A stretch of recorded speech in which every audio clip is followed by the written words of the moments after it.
ठीक है। तो अब अपना है नया टॉपिक टेम्परेचर, ये लेक्चर 7 है। ठीक है, टेम्परेचर टाइम ट्रेजेक्टरी। अब क्या है कि देखो, जो हमने रेट लिखी थी पहले, रेट क्या होती है, activity into rate constant into concentration. लेकिन अब क्या होता है दिक्कत कि हमारे टाइम के साथ एक्टिविटी डिक्रीज़ करती रहती है, और अगर एक्टिविटी डिक्रीज़ करती रहेगी तो हमारी रेट डिक्रीज़ करती रहेगी, और रेट डिक्रीज़ करती रहेगी तो अपना लॉस है, क्योंकि इंडस्ट्री में उनको प्रॉफिट चाहिए।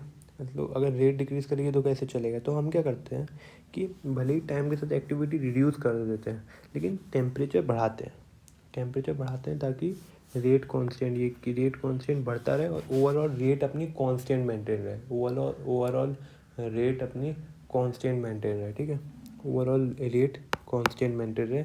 तो उस चक्कर में हम एक्टिविटी कम हो रही है, टेम्परेचर बढ़ाता है ताकि रेट कांस्टेंट बढ़ता रहे और ओवरऑल रेट कांस्टेंट रहे। ठीक है, तो एक चीज़ ये हो गई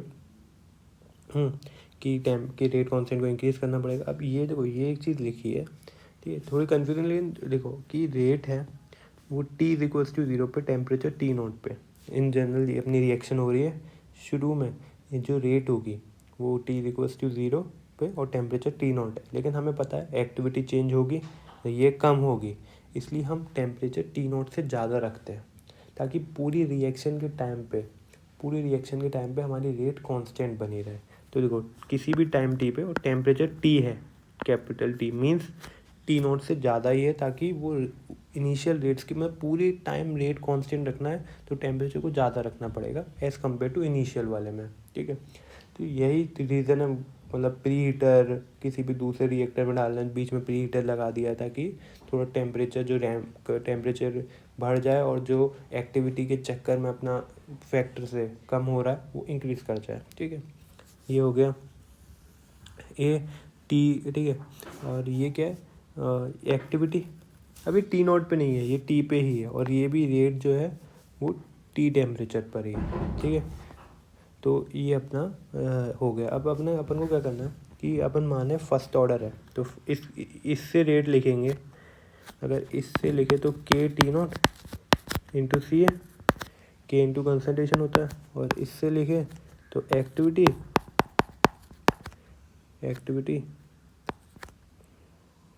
इंटू के टी इंटू सी ए। अब सी ए से सी ए कैंसिल किया तो ये आ गया K T is equals to K T into activity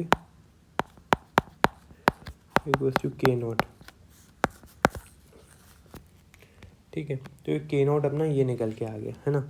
ठीक है, K0 ये निकल के आ गया।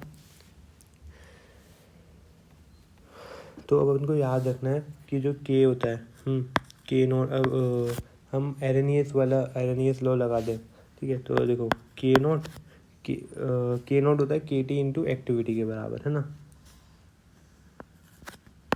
अब मैंने उसको भी रिप्लेस कर दिया, K0 से ही रिप्लेस कर दिया। ठीक है, 1 minus T0 minus 1/T is equals to activity into K0।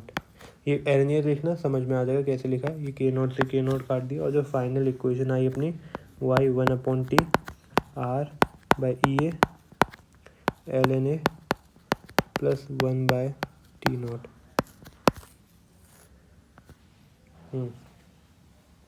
ठीक है, ये आ गई अपना। तो ये एक इक्वेशन अपनी ये आ गई, 1/T is equals to R/E A ln A plus 1/T0।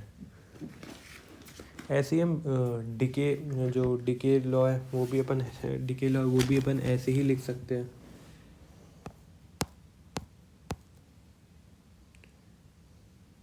ठीक है, कि माइनस का dA/dt होता है। ठीक है, उसे d/r 1 minus T0।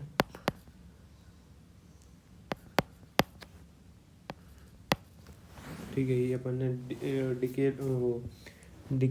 Decay law लिख दिया है कि, और ये K0 है, ये अपना डिके कांस्टेंट है टेम्परेचर T0।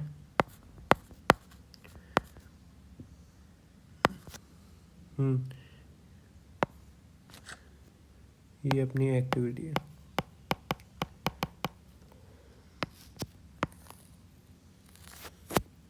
तो ऐसे हमने ये भी लिख दिया, ठीक है।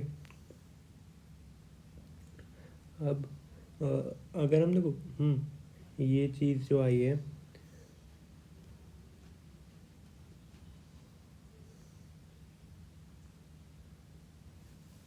Wait a minute,